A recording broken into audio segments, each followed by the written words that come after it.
স্বাগত বিরতিহীন সংবাদ দুপুরে আপনাদের সাথে আছি সঞ্চারী মজিদ তমা এবং আমি রাকিব আহমেদ। আর শুরুতেই জানিয়ে দেব সংবাদ শিরোনাম। নরেন্দ্র মোদীর শপথ অনুষ্ঠানে যোগ দিতে দিল্লি গেলেন প্রধানমন্ত্রী। একান্ত বৈঠকে বসবেন দুই নেতা।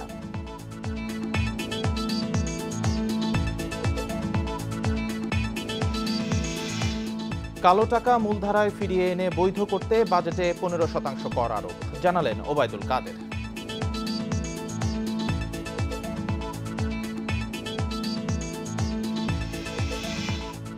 আদালতের নির্দেশে বেনজিরের সাভানা পার্কের নিয়ন্ত্রণ নিয়েছে সরকার। কর্মকর্তার বিরুদ্ধে মাছ চুরির মামলা।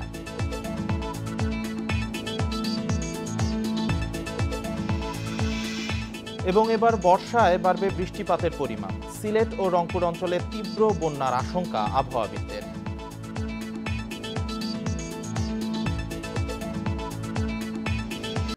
বাজে সময় পেছনে ফেলে সহজ ম্যাচ কঠিন করে শ্বাসরুদ্ধকর ম্যাচ জিতেছে বাংলাদেশ। তাতে সমর্থকরাও মেতেছিল জয়ের আনন্দে। হৃদয়, লিটন ও মাহমুদুল্লাহর ব্যাটিংয়ের প্রশংসা করেছে সমর্থকেরা। বোলাররা এমন ধারাবাহিক থাকতে পারলে শেষ আটে যাওয়া খুব একটা সমস্যা হবে না বলে মনে করেন ভক্তরা। সহজ ম্যাচ কঠিন করে জেতা, বিশ্বকাপে শুরুর মোমেন্টাম পাওয়া, গেল কয়েকদিনের খারাপ সময়কে পেছনে ফেলা, শেষ আটের পথে এগিয়ে যাওয়া। একটা জয় মানে তো অনেক স্বস্তি, আনন্দ আর প্রাপ্তি বাংলাদেশের। কাক ডাকা ভোরে বড় পর্দায় খেলা দেখার কষ্ট যেন সার্থক।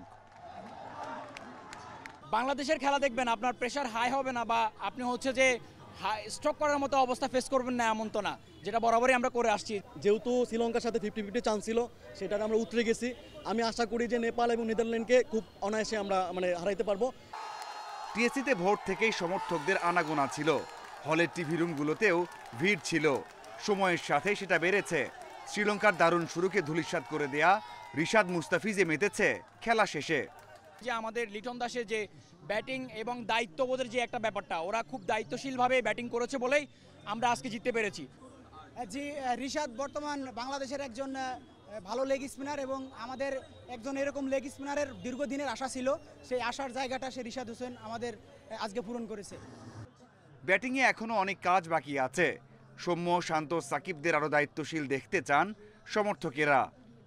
তাদের যে প্রত্যাশা, তাদের যে একটা ভরসা এই টিমকে নিয়ে, বাংলাদেশকে নিয়ে, তারা না থাকলে এটা কখনো জেতারা পসিবল ছিল না। এক কথায় অসাধারণ। রিয়াদ ভাই এবং তাহাদ হৃদয় 20 বলে 40, অসাধারণ, এক কথা অসাধারণ। সাউথ আফ্রিকা ও নেদারল্যান্ডসের সাথে ম্যাচ রাত 8:30টায়। সেদিন টিএসসিতে ভিড় আরও বাড়বে নিশ্চিতভাবেই। Mazharul Islam, independent news. ভারতের প্রধানমন্ত্রী হিসেবে নরেন্দ্র মোদীর শপথ অনুষ্ঠানে যোগ দিতে নয়াদিল্লিতে পৌঁছেছেন প্রধানমন্ত্রী শেখ হাসিনা।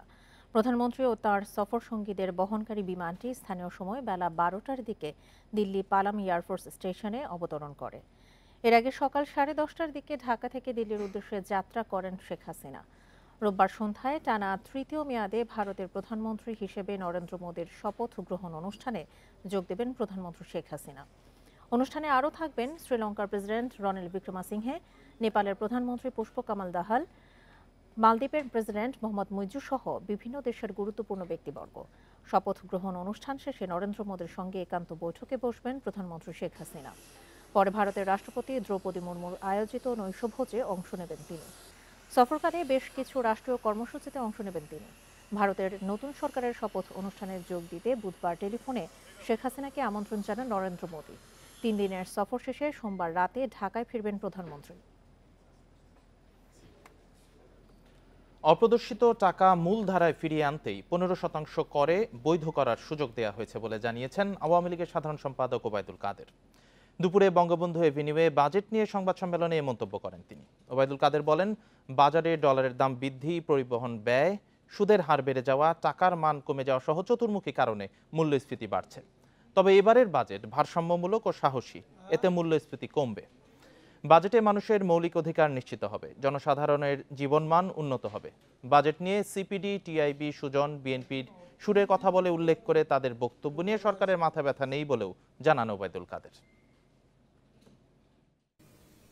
15% কর দিয়ে অপ্রদর্শিত আয় আমরা অর্থনীতির মূলধারায় আনার ব্যবস্থা করেছে। এর ফলে ব্যাংকিং সিস্টেমে অর্থ প্রবাহ বাড়বে। অনেকের হাতে গোপন টাকা উদ্ধার করতে বাজেটে কালো টাকা সাদা করার সুযোগ আছে। বর্তমান অর্থনৈতিক পরিস্থিতিতে সবার মন জয় করে বাজেট প্রণয়ন কঠিন, তবে দেশ ও মানুষের স্বার্থে বাজেট বাস্তবায়নে সরকারকে সব ধরনের সহযোগিতার কথা জানিয়েছেন জাতীয় পার্টির একাংশের চেয়ারম্যান রওশন এরশাদ। দুপুরে গুলশানের বাসভবনে তিনি বলেন, প্রস্তাবিত বাজেটকে ইতিবাচকভাবেই দেখছে দল। বিরোধী দলে থাকলেই বাজেটের বিরোধিতা করতে হবে, সেই নীতিতে বিশ্বাসী নয় জাতীয় পার্টি। তাছাড়া কোনো সরকারই দেশ ও জনগণের স্বার্থের পরিপন্থী বাজেট প্রণয়ন করে না বলেও জানান রওশন এরশাদ। পরে বাজেট পাশের আগে দ্রব্যমূল্য নিয়ন্ত্রণ, বেকার সমস্যা সমাধান, ঘুষ দুর্নীতি রোধে সরকার আরও কঠোর অবস্থানে থাকবে বলে আশা প্রকাশ করেন তিনি।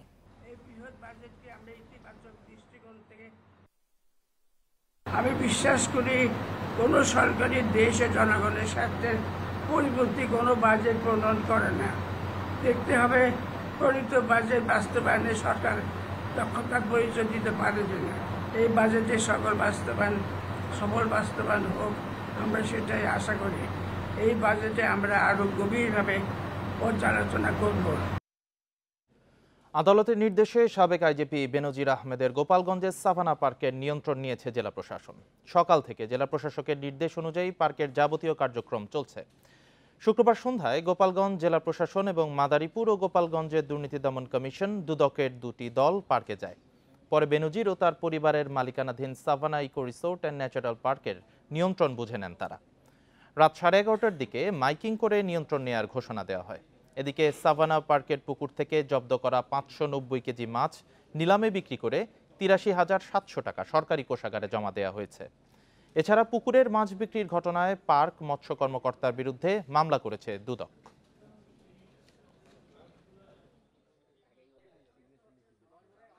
বিজ্ঞ আদালত এই সাভানা পার্কটি দেখাশোনার জন্য জেলা প্রশাসক মহোদয়কে নির্বাচন করেছেন এবং পুকুর যেগুলো আছে সেগুলা জেলা মৎস্য কর্মকর্তা এবং যে জমিগুলো চাষের জমি আছে সেগুলা আপনার কৃষি কর্মকর্তাকে নিযুক্ত করেছেন। এবার বর্ষা মৌসুমে বাড়বে বৃষ্টিপাতের পরিমাণ। অল্প সময়ে ভারী বৃষ্টিতে বন্যা পরিস্থিতি তীব্র হবার আশঙ্কা রয়েছে। আবহাওয়াবিদ ও জলবায়ু গবেষকরা বলছেন, দীর্ঘ খরার পর এবার বন্যার আশঙ্কা বাড়িয়ে তুলেছে।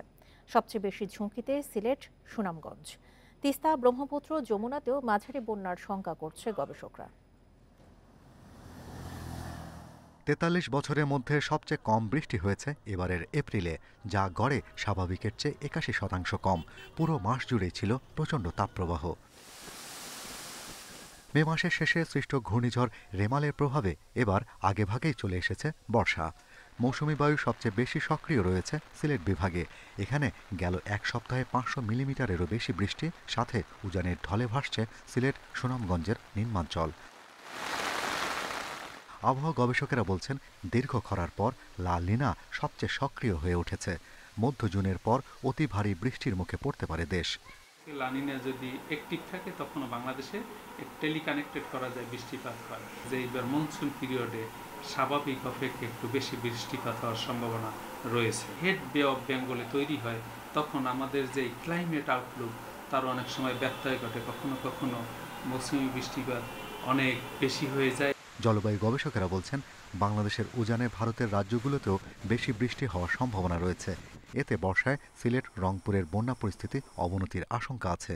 ভারী বৃষ্টি হলে হাওরের বাঁধ নষ্ট হয়ে পরিস্থিতি নাজুক হতে পারে। ভৈরব হয়ে বঙ্গোপসাগরে যে পানিটা যায়, এর প্রবাহ খুবই ধীর এবং ভৈরব পর্যন্ত ওই পানি আসতেই পারে না বিভিন্ন কারণে। সেই কারণে উত্তর পূর্বাঞ্চলে একটা বন্যা পরিস্থিতি, যেটা তীব্র মাত্রা বন্যাই হতে পারে। পানি সম্পদ মন্ত্রণালয় বলছে, এবছর বড় বন্যার আশঙ্কা আছে। সেই অনুযায়ী উপকূল, হাওর ও ঝুঁকিপূর্ণ এলাকায় বাঁধ সংস্কারের কাজ চলছে। 5821 কিলোমিটার আমরা স্থায়ী প্রতিরক্ষা বাঁধ আমাদের উপকূলীয় অঞ্চলে দেওয়া আছে। তারপরে কিন্তু অনেক জায়গা আছে যেখানে আমরা মাটির বাঁধ দিয়ে রেখেছি। বর্ষা মৌসুম আসতেছে, আসার আগেই আমাদেরকে এই বাঁধগুলোকে তড়িঘড়ি করে এটা আমরা মেরামত করে আবার বর্ষার জন্য আমাদেরকে প্রস্তুতি নিতে হবে। আবহাওয়া অধিদপ্তরের পূর্বাভাস বলছে এ মাসে বঙ্গোপসাগরে 2টি লঘুচাপ সৃষ্টি হতে পারে। এর একটি মৌসুমী নিম্নচাপে পরিণত হবার আশঙ্কা রয়েছে। Shahriar Anirban, Independent News, Dhaka.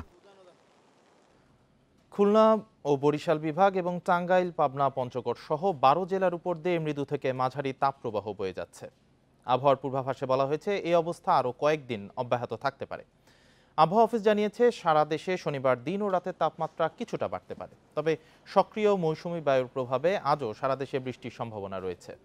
এর মধ্যে রংপুর, ময়মনসিংহ, চট্টগ্রাম ও সিলেটে হতে পারে ভারী বৃষ্টিপাত। বৃষ্টি হলেও বাতাসে জলীয় বাষ্পের পরিমাণ বেশি থাকায় বাড়বে অস্বস্তি।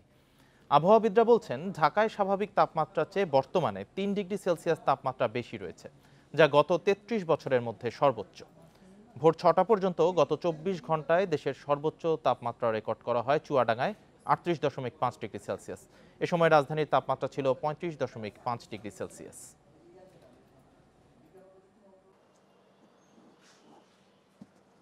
বিভিন্ন জেলায় মৃদু ধরনের তাপপ্রবাহ অব্যাহত রয়েছে, কারণ এই মৌসুমি বৃষ্টিপাতের ফলে ভূপৃষ্ঠের তাপমাত্রা তেমন একটা অবনমন হয় না। আর তাপপ্রবাহ না থাকলেও যেহেতু বাতাসে জলীয়বাষ্পের পরিমাণ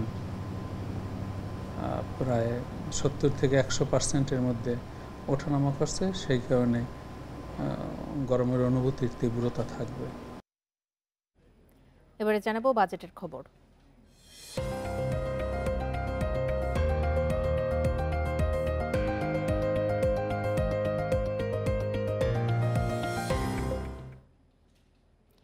ক্যাশলেস বা নগদবিহীন লেনদেনের শর্তে আগামী 3 বছরের জন্য তথ্য প্রযুক্তি খাতের 19 ব্যবসা করমুক্ত থাকবে। 2024-25 অর্থ বছরের বাজেটে এ প্রস্তাব রেখেছেন অর্থমন্ত্রী। এই সিদ্ধান্তকে স্বাগত জানালেও খাতগুলোকে আলাদাভাবে চিহ্নিত করে কর আদায়ে এনবিআর-এর সক্ষমতা নিয়ে শঙ্কা জানিয়েছেন বিশেষজ্ঞরা। উদীয়মান ও সম্ভাবনাময় হিসেবে তথ্য প্রযুক্তি খাতে 2011 সাল থেকে কর অব্যাহতি দিয়ে আসছে সরকার। এই সুবিধার মেয়াদ 2020-21 অর্থবছরে শেষ হওয়ার কথা থাকলেও 2024 সালের জুন পর্যন্ত তা বাড়ানো হয়। এবার নতুন বাজেটে software development, AI, robotics, cyber security, call centre সার্ভিসের মতো 19টি ব্যবসায় 3 বছরের কর অব্যাহতির প্রস্তাব করা হয়েছে। বৃহস্পতিবার জাতীয় সংসদে উত্থাপিত বাজেটে অর্থমন্ত্রী আবুল হাসান মাহমুদ আলী জানান, ক্যাশলেস বা নগদবিহীন লেনদেনের শর্তে এই সুবিধা দেয়া হবে। সরকারের এই সিদ্ধান্তকে স্বাগত জানিয়েছেন তথ্য প্রযুক্তির বিশেষজ্ঞরা। এটা স্বাভাবিক একটা প্রক্রিয়া, এক সময় সমাজ ক্যাশলেস হবে, এটা সেদিকে আমরা যাচ্ছি এবং সেটাই বাস্তবতা। এই সেবাগুলো আমাদের দেশে একটা ডিমান্ড তৈরি হচ্ছে, আমাদের দেশে এই সেবাগুলো আসলে ব্যবহৃত হবে, কোনো সন্দেহ নেই। সেটা হয়তো বা মুখ্য উদ্দেশ্য, যাতে আমাদের দেশে আমাদের প্রতিষ্ঠানগুলো এই আপকামিং যে টেকনোলজি, সে ব্যাপারে আমরা একটু নিজেদেরকে উন্নতি করি এবং আমরা একটা সক্ষমতা গড়ে তুলতে পারি। তবে এই উপখাতগুলো আলাদাভাবে চেনার সক্ষমতা এনবিআর-এর আছে কিনা তা নিয়ে প্রশ্ন সংশ্লিষ্টদের। এই সেবাগুলো আলাদা করে চিন্তা করতে হবে তাদেরকে। আমি জানি না এনবিআর-এর সক্ষমতা আছে কিনা। আমরা আগেও দেখেছি যে এই কর অব্যাহতির একটা অপব্যবহার হয়, সবসময় হয়ে এসছে, যে অন্য সেবাকে আমরা আইটি আমল সার্ভিস বলে চালিয়ে নিয়ে সেখানে কর অব্যাহতির সুযোগ নিয়েছে অনেক কোম্পানি। আবার অনেক যারা আইটি আমল সার্ভিস দেয় তারা কর অব্যাহতির সুযোগ পায়নি। বর্তমানে তথ্য প্রযুক্তি খাতের 27টি ব্যবসা কর অব্যাহতির সুবিধা পেয়ে আসছে। Amirul Islam, independent News, Dhaka. বাজেটে পোশাক খাতের উদ্যোক্তাদের মূল দাবি উৎসে কর 0.5 নামানো হয়নি। বন্ড, লাইসেন্স ফি, স্টিল বিল্ডিংয়ে কর বাড়ানো সহ নানা নীতিতে পোশাক খাতে বিনিয়োগ ও ব্যবসা ক্ষতিগ্রস্ত হবে। শনিবার বাজেট প্রতিক্রিয়ায় সংবাদ সম্মেলনে এ মন্তব্য করেন বিজিএমইএর সভাপতি। তিনি বলেন, সিনথেটিক সুতায় কাপড় উৎপাদনে কিছু সুবিধা দেওয়া হয়েছে, তবে বিনিয়োগ বাড়াতে সহায়তা দরকার। বাজেটে শ্রমিকদের জন্য ফুড রেশনিংয়ের আশা ছিল, কিন্তু তা করা হয়নি। 10 বছরে কারখানা 5000 থেকে কমে 2200-তে নেমে এসেছে। তিনি বলেন, করোনাকালে অনেক অসাধু ক্রেতা মূল্য পরিশোধ করেনি, অনেক কারখানা বসে গেছে। তাদের জন্য নিরাপদ নীতির দাবি ছিল। বৈশ্বিক মন্দায় রপ্তানিতে নেতিবাচক প্রভাব পড়েছে, তবে অতীতের মতো সহযোগিতা পেলে এ খাতে রপ্তানি বাড়বে বলে তিনি আশা প্রকাশ করেন। কোরবানির ঈদ উপলক্ষে বগুড়ায় বিভিন্ন মার্কেটে বাহারি ডিজাইন ও রং বেরঙের পোশাকের সমাহার। স্বাদ ও সাধ্যের মধ্যে পছন্দসই পোশাক কিনছেন ক্রেতারা। ঈদের আগে জিনিসপত্রের দাম বৃদ্ধিতে কিছুটা স্বস্তি দিয়েছে বিকাশের ক্যাশব্যাক এবং অন্যান্য অনলাইন ব্যাংকিংয়ের ডিসকাউন্ট অফার। এবারও ভালো বেচা কেনার প্রত্যাশা ব্যবসায়ীদের। আসন্ন ঈদুল আজহা উপলক্ষে বগুড়ার মার্কেটগুলোতে এসেছে রং বেরঙের নানা ডিজাইনের পোশাক, কিন্তু দাম নিয়ে রয়েছে ক্রেতাদের অভিযোগ। তবে বিক্রেতারা বলছেন বেচা কেনা কম ও দামও খুব একটা বেশি নয়। এদিকে ব্র্যান্ডের শোরুমগুলোতে ঈদ উপলক্ষে এসেছে নতুন নতুন পোশাকের কালেকশন, রয়েছে বিশেষ ছাড়, বিকাশের ক্যাশব্যাক সহ অন্যান্য অনলাইন ব্যাংকিং এর অফারও। প্রত্যেকবার যেরকম ঈদের আগে অবশ্যই প্রাইসের দাম একটু বৃদ্ধি হয়, আবার দেখা যাচ্ছে যে পছন্দ অনুযায়ী বাজেট অনুযায়ী আমরা পাচ্ছি না। বিকাশে অনেকটা ডিসকাউন্ট পাওয়া যায়, এই জন্য আমরা এখানে এই শোরুমে আসি এবং কেনাকাটা করি। বিক্রেতারা বলছেন নিজেদের অফারের পাশাপাশি অনলাইন পেমেন্টে ক্যাশব্যাক থাকায় ক্রেতাদের আকর্ষণ ও বিক্রি বেড়েছে। বিকাশের প্রফিটটা একটু ভালো হয়, তাতে কেনাকাটা বিক্রিও বেশি হয়। তো আশা করি আরও সামনের দিকে, যেহেতু ঈদের বেশ কিছুদিন আছে এখনো, আরও কাস্টমার মুভিং বাড়বে। ক্যাশের থেকে একটু বিকাশে পেমেন্টটা বেশি হচ্ছে, আমাদের বিক্রিও বেশি হচ্ছে। আর এই ঈদে প্রায় 100 কোটি টাকার বেচা কেনা হবে বলে প্রত্যাশা করছেন ব্যবসায়ী নেতারা। রমজান ঈদের তুলনায় বেচাকেনা কিছু কম হবে, তারপরও আমরা আশাবাদী বগুড়া নিউ মার্কেটে, সারা বগুড়ায় যে কয়টা মার্কেট আছে, আমাদের 100 কোটি টাকার মতো বিক্রি আমরা আশাবাদী। বগুড়ায় ছোট বড় মিলিয়ে প্রায় 800 মার্কেট ও শপিং মলে চলছে ঈদের কেনাকাটা। জজিফ হোসেন, ইন্ডিপেন্ডেন্ট নিউজ, বগুড়া। আপনারা দেখছেন বিরতিহীন সংবাদ দুপুর। সংবাদে অন্যান্য খবরের সাথে আরও যা থাকছে। গত বছর ডেঙ্গুতে মৃত্যুর 42 ভাগেরই নমুনা পরীক্ষায় ছিল নেগেটিভ। চিকিৎসায় দেরিতে ক্ষতির মুখে পড়ছেন রোগীরা।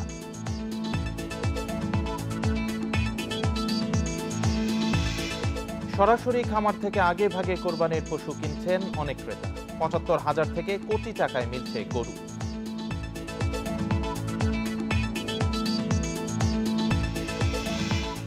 গত বছর ডেঙ্গুতে মারা যাওয়া 42 ভাগই ছিলেন নমুনা পরীক্ষায় নেগেটিভ, আর ডেঙ্গুর সাধারণ লক্ষণ ছিল না 32% রোগীর। এ কারণে রোগ শনাক্ত ও চিকিৎসা শুরুতে দেরি হওয়ায় বড় ক্ষতির মুখে পড়েছেন রোগীরা। স্বাস্থ্য অধিদপ্তরের মৃত্যু পর্যালোচনা প্রতিবেদনে এসব তথ্য উঠে এসেছে। অস্বাভাবিক লক্ষণ দেখলেই চিকিৎসকের কাছে যাওয়ার পরামর্শ দেওয়া হয়েছে। ডেঙ্গু আক্রান্ত ও মৃত্যুর ভয়াবহ বছর ছিল 2023। মারা যায় 1700 জনের বেশি। এর আগে এত মৃত্যু কখনো হয়নি। কারণ খুঁজতে রাজধানীর সরকারি বেসরকারি 13টি হাসপাতাল থেকে সংগ্রহ করা হয় মারা যাওয়া 93 জন রোগীর তথ্য। স্বাস্থ্য অধিদপ্তরের পর্যবেক্ষণে উঠে আসে রোগীদের 58 ভাগই হাসপাতালে ভর্তির সময় ডেঙ্গু পজিটিভ ছিলেন, বাকি 42 ভাগের ডেঙ্গু ধরা পড়েনি। ভেরি কুইক টার্ন, সিম্পল, মানে ডেঙ্গু ফিভার থেকে ডেঙ্গু শক সিন্ড্রোমে চলে গেছেন, যে একটা মানে যে ট্রিটমেন্ট দেওয়ার জন্য যতটুকু পর্যাপ্ত সময়টা ততটুকু না। প্রত্যেকটা জ্বরকে আপনারা ছোটোখাটো জ্বর, মামুলি জ্বর সেরে যাবে এটা না ভেবে আপনারা টেস্টটা করান। টেস্টটা চিপ। টেস্টটা করানোর সময় যেখানে টেস্টটা করতেছেন ওখানেই ফিজিশিয়ান আছে, গভর্নমেন্ট হোক প্রাইভেট হোক, তার সাথে টেস্টের রিপোর্ট সহ আপনি ফিজিক্যালি দেখা করেন। এক সময় ডেঙ্গুর প্রধান লক্ষণ ছিল জ্বর, এখন যুক্ত হয়েছে আরও অনেক লক্ষণ। মারা যাওয়া রোগীদের 32 ভাগেরই ডেঙ্গুর সাধারণ লক্ষণ ছিল না। ডায়রিয়া, কাশির মতো লক্ষণ নিয়েও ভর্তি হয়েছেন অনেকে। সুনির্দিষ্ট লক্ষণ না থাকায় সন্দেহ করেন না রোগীরা, ফলে চিকিৎসার বাইরে থাকেন তারা। ততক্ষণে জটিলতা বেড়ে যাওয়ায় আর বাঁচানো যায় না রোগীদের। বেশিরভাগই মারা যান হাসপাতালে ভর্তি হওয়ার প্রথম 2 দিনেই। যাদের ওয়ার্নিং সাইন আসছে তারা যদি সময়মতো না আসে, এক একটা সময়ে যখন আওয়ার পার হবে তখন রোগীগুলো কিন্তু অর্গান ড্যামেজ হয়ে যাবে। যদি কোনো ডেঙ্গি পেশেন্ট দেরি করার জন্য 2টা অর্গান ড্যামেজ হয়, তাদের 40% মৃত্যু হবে আইসিইউতে। 3টা অর্গান ড্যামেজ হলে 75% ডেথ হবে। সুতরাং আপনি বুঝতেই পারতেছেন যে যাদের ওয়ার্নিং সাইন থাকতেছে তার থেকে যদি সময় ক্ষেপণ হয়, আপনি মৃত্যু ঠেকাতে পারবেন না।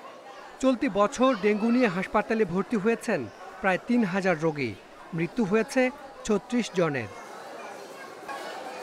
Hasan Misbah, Independent News, Dhaka.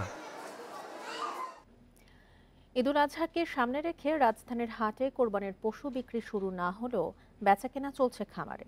পশুপালনের ঝামেলা না থাকায় সরাসরি খামার থেকেই গরু কিনছেন অনেক ক্রেতা। ৭৫,০০০ থেকে কোটি টাকায় মিলছে কোরবানির গরু। এরই মধ্যে বিক্রি হয়ে গেছে ৫০ ভাগের বেশি পশু। দুই সিটি কর্পোরেশনের ইজারার শর্ত অনুযায়ী ১৩ জুন থেকে কোরবানির পশু বিক্রি শুরু হবে রাজধানীর হাটে। বেচা বিক্রি চলবে ৫ দিন। তবে খামারে কোরবানির পশু বিক্রির তেমন কোনো নিয়ম নীতি নেই। ভিড় এড়িয়ে পছন্দের কোরবানির পশু কেনার জন্য খামারকেই বেছে নিয়েছেন অনেকে।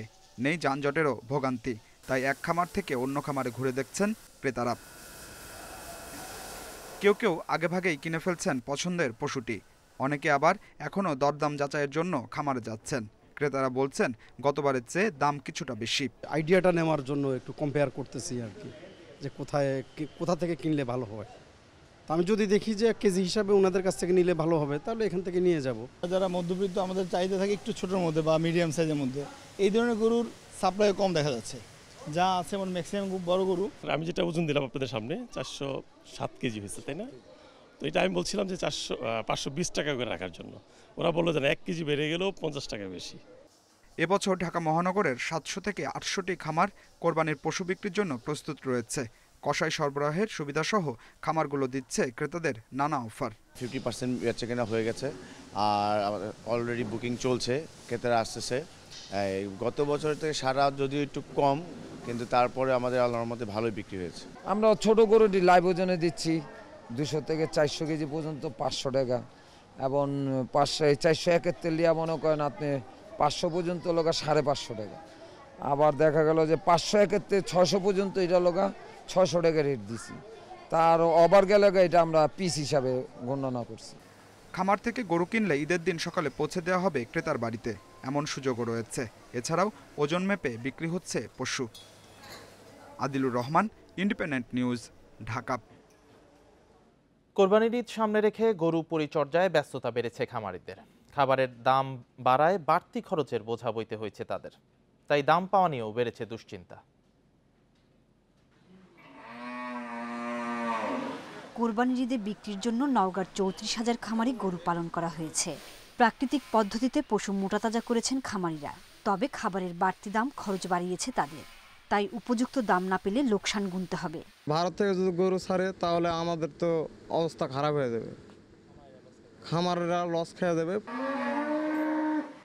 সীমান্ত দিয়ে যাতে কেউ অবৈধ পথে গরু আনতে না পারে সেজন্য প্রয়োজনীয় ব্যবস্থা নেওয়ার কথা জানিয়েছে প্রাণী সম্পদ অধিদপ্তর। নওগাঁ একটা বড় জেলা, এখানে সীমান্ত রয়েছে। আপনারা দেখছেন অন্যান্য বছরে কিন্তু বিগত কয়েক বছর ধরে সীমান্তে কিন্তু গরু তেমন আসছে না। 6 মাস আগে থেকেই দেশের বিভিন্ন জায়গা থেকে গরু কিনে পরিচর্যা করছেন যশোরের খামারিরা। জেলার চাহিদা মিটিয়ে 30,000 পশু বাইরে পাঠাতে পারবেন বলে জানিয়েছেন তারা। প্রতি কেজি আমরা এভারেজে মিক্সার করি, তাতে আমাদের 40-42 টাকা পড়তো, কিন্তু এখন 52-55 টাকা করে পড়তেছে। গেছে কোরবানিতে আমরা একটু দাম কম পাইছিলাম, এই কোরবানিতে আশা করতেছি মাংসের দাম বাইরে ভালো থাকায় যে আমরা একটু দাম বৃদ্ধি পাবো। যত্ন আত্তি করে বড় করা পশু কোরবানির হাটে তোলার অপেক্ষায় মাদারীপুরের খামারিরাও।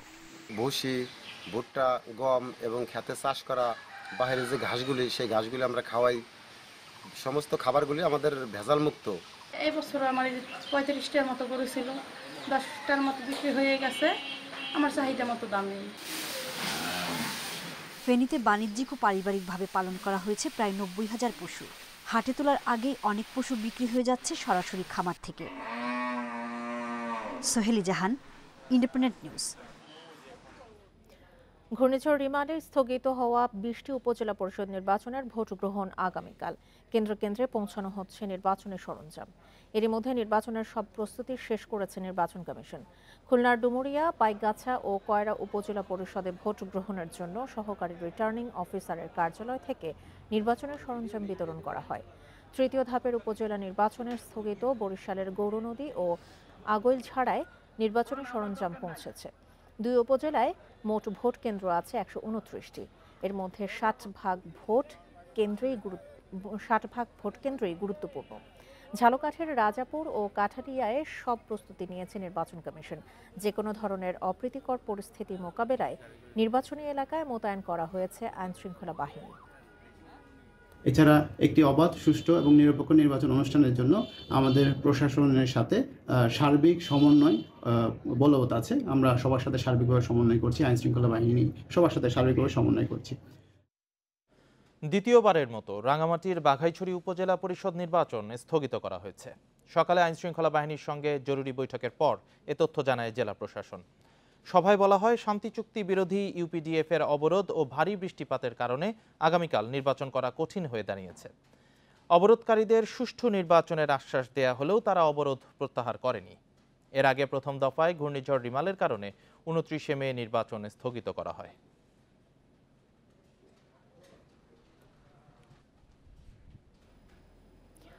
বঙ্গবন্ধু শেখ মুজিব মেডিকেল বিশ্ববিদ্যালয়ের সাথে সমঝোতা স্মারক স্বাক্ষর করেছে জাপান বাংলাদেশ মেডিকেল অ্যাসোসিয়েশন।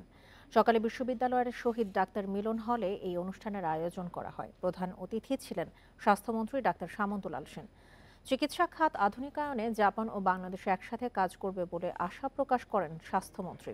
এই ধরনের উদ্যোগকে সাধুবাদও জানান তিনি।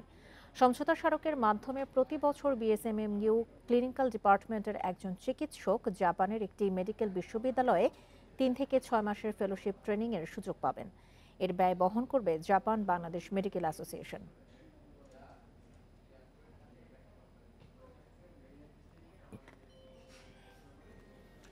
$40 লাখ টাকা মুক্তিপণের দাবিতে লিবিয়ায় নাটোরের 4 যুবককে অপহরণ করেছে দুর্বৃত্তরা। যুবকদের বেঁধে রেখে নির্যাতন করা হচ্ছে, আর সেই ভিডিও পাঠানো হয়েছে স্বজনদের।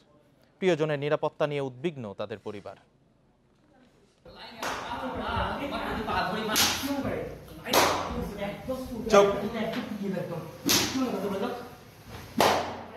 নির্যাতনের শিকার এই 4 যুবকের বাড়ি নাটোরের গুরুদাসপুর উপজেলার প্রত্যন্ত গ্রাম চরপাড়ায়। প্রায় 2 বছর আগে শ্রমিকের কাজ নিয়ে তারা লিবিয়া যান। গত 2 জুন ওই 4 প্রবাসীর পরিবারের ইমো ফোন কল আসে। জানানো হয় তাদের অপহরণ করা হয়েছে, মুক্তিপণ দিতে হবে 40 লাখ টাকা। এতে উৎকণ্ঠায় অপহৃতদের স্বজনরা। আমার কাছে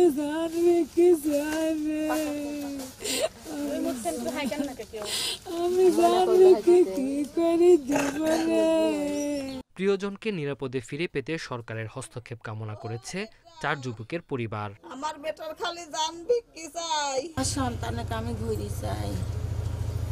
আমার টাকা পয়সা নাই, বাড়ি ঘর নাই, কিছু নাই। সন্তানকে আমি ঘুরি চাই। আমার একটাই দাবি, আমার 4টা সন্তানকে ওরা আটকায় রাখছে। আমরা কোনো কিছুই চাই না, আমার 4টা সন্তান যেন মায়ের কাছে যেন পাঠায় দেয়। এই ঘটনায় পুলিশ লিখিত অভিযোগ পায়নি, তবে ভুক্তভোগী পরিবারের সদস্যদের আইনি সহায়তার আশ্বাস দিয়েছে। লিবিয়ায় 4 বাংলাদেশি অপহরণ এবং মুক্তিপণ দাবির বিষয়টি ভুক্তভোগীদের পরিবারের পক্ষ থেকে থানায় জানানো হয়নি। পরবর্তীতে খবর পেয়ে বিষয়টি পুলিশ সুপার নাটোর স্যারকে অবগত করি এবং স্যারের নির্দেশক্রমে আমরা ভুক্তভোগীদের পরিবারের কাছে যাই এবং পুলিশ প্রশাসনের পক্ষ থেকে আইনি সহযোগিতার আশ্বাস প্রদান করি। অপহৃতরা একই গ্রামের সোহান হোসেন, সাগর শেখ, নিজাম আলী ও বিদ্যুৎ হোসেন। Independent news. দুর্নীতির কারণে লোকসানে 4 মৌসুম ধরে চিনি উৎপাদন বন্ধের অভিযোগ রয়েছে কুষ্টিয়া সুগার মিলে। উৎপাদন বন্ধ হওয়ায় বিপাকে পড়েছেন 40,000 আখ চাষি। কর্মহীন হয়ে পড়েছেন মিলের কয়েকশো শ্রমিক। শ্রমিকদের বেতন ভাতা আর মালামাল ক্রয় বাবদ বকেয়া পড়েছে প্রায় 24 কোটি টাকা। মিল কর্তৃপক্ষ বলছে, সরকারি নির্দেশনা পেলে আবারও চালু হতে পারে প্রতিষ্ঠানটি। এভাবেই বিনষ্টের পথে মিলের ভারী মেশিনারিজ, বৈদ্যুতিক মোটর সহ কোটি টাকার স্থাপনা। অথচ একসময় লাভজনক কুষ্টিয়া সুগার মিলে 1965-66 মৌসুম থেকে শুরু হয় চিনি উৎপাদন। বিভিন্ন খাতে অনিয়ম দুর্নীতির কারণে ধীরে ধীরে লোকসানে পড়ে মিলটি। শ্রমিক কর্মচারীদের বেতন, চাষিদের পাওনা ও মালামাল ক্রয় বাবদ বকেয়া পড়েছে প্রায় 24 কোটি টাকা। লোকসানের বোঝা মাথায় নিয়ে 2021 সালে মিলটি বন্ধ হয়ে যায়। এতে ক্ষতির মুখে পড়েছেন 40,000 আখ চাষি সহ কয়েকশো শ্রমিক কর্মচারী। আমাদের অবস্থা শোচনীয়, খুব করুণ অবস্থা। ভাত পানি কোনোতে আমরা খাতিয়ার পাচ্ছি না। পুনরায় যদি সুগার মিলটা যদি সরকার চালু করতো, তাহলে পরে আমরা হয়তো ছেলেপেলে নিয়ে 2 মুঠ ভাত খাইয়ে আমরা জীবিকা নির্ভর করে চলতে পারতাম। সুশীল সমাজের প্রতিনিধিরা বলছেন, দুর্নীতির কারণে লাভজনক প্রতিষ্ঠানটি ধ্বংসের পথে। সঠিক ব্যবস্থাপনায় মিলটি চালু করা গেলে আবারও লাভজনক করা সম্ভব। বিভিন্ন রকম কারসাজি তো এইগুলা করে তারা মানে মিলটাকে ধ্বংস করে ফেলছে। এটাকে যদি নতুনভাবে আবার চালু করা যায় তাহলে অবশ্যই অনেক মানুষের কর্মসংস্থান হবে, পাশাপাশি আমাদের সরকারও লাভবান হবে। কর্তৃপক্ষ বলছে মিলটি চালু হলে এলাকার অর্থনৈতিক চাকা গতিশীল হবে, প্রাণচাঞ্চলতা ফিরবে এখানকার চাষিদের। কাজ নাই, মজুরি নাই। যখন আমাদের উৎপাদন চলমান ছিল তখন তাদেরকে নিয়ে উৎপাদন চালু করা হয়েছে, চলমান ছিল। শুধুমাত্র আবার উৎপাদন শুরু হলে তাদেরকে আবার নিয়োজন করা হতে পারে। 1961 সালে 216 একর জায়গা নিয়ে কুষ্টিয়া সুগার মিল নির্মাণ করা হয়। Independent news. বেচাকেনা জমে উঠেছে রাজশাহীর বানেশ্বরের সবচেয়ে বড় আমের হাটে। এবার আমের ফলন কম হওয়ায় শুরু থেকেই ভালো দাম পাচ্ছেন চাষিরা। দাম নিয়ে ক্রেতার কিছুটা অসন্তোষ থাকলেও কৃষি অধিদপ্তর বলছে এমন বাজার পরিস্থিতি আম চাষের জন্য ইতিবাচক।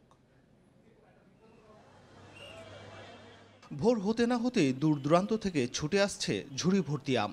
ক্রেতা বিক্রেতাদের হাকডাকে মুখরিত রাজশাহী বানেশ্বরের সবচেয়ে বড় আমের হাট। উঠেছে লক্ষণভোগ, গোপালভোগ, খেরসাপাত, গুটি জাতের আম। পণ্য পরিবহন সহ সার্বিক সুবিধা থাকায় বেশ ক্রেতা হচ্ছে বানেশ্বর হাটে। গুটি জাতের আমের মন বিক্রি হচ্ছে 1500 থেকে 2000 টাকায়। গোপালভোগ, খেরসাপাতের মন 3 থেকে 3500 টাকা। এখান থেকে কিনি সিলেট দিয়ে। এবারকার আমের দাম খুব বেশি, খুবই বেশি। এই আমগুলো গত বছরে 1500-1600 টাকা পাইছি, এবার ওটা 3035 টাকা মন। গতবার এই সময় গোপালভোগ কিনেছিলাম 2000 টাকা মন, আজকে এখন কিনলাম 3500 টাকা মন। এবার আমের উৎপাদন কম হওয়ায় শুরুতেই দাম বেশ চড়া বলছেন ব্যবসায়ীরা। 5-7 দিন ফুল দামে চলবে, চলার পরে আপনার আমের রাজা ন্যাংরা চলে আসবে, তারপরে আসবে হচ্ছে আমরুপালি। আমরা 90% আম বিক্রি করে যে টাকাটা পাইছি, এবার 45% আম বিক্রি করে আমরা সেই টাকাটাই পাবো। কৃষি সম্প্রসারণ অধিদপ্তর বলছে গত 2 বছর আমের দাম না পেলেও এবার ভালো দাম পাচ্ছেন চাষিরা। গতবারে ইনিশিয়াল স্টেজে যে অবস্থায় শুরু হয়েছে, এবছর দামটা কৃষকটা অনেকটা আশাবাদী আর কি, অনেকটাই সন্তোষজনক। আশা করি যারা পরিচর্যা করে পরিশ্রম করে আম গাছে ধরে রাখতে পেরেছেন তারা সন্তোষজনক মূল্য পাবে, এবং আমরাও চাই চাষিরা যেন মূল্য পায়। আসলে রাজশাহীতে এবার আমের উৎপাদন লক্ষ্যমাত্রা ধরা হয়েছে 2,60,315 টন। ব্যবসা হবে অন্তত 1500 কোটি টাকার। Mustafizur Rahman, Independent News, Rajshahi. আর এই ছিল বিরতিহীন সংবাদ দুপুরে। এছাড়া ইন্ডিপেন্ডেন্ট টেলিভিশনের সব খবর আরও বিস্তারিত জানতে চোখ রাখুন ফেসবুক, ইউটিউব এবং এক্সে। ধন্যবাদ সবাইকে। আমন্ত্রণ পরের আয়োজনে।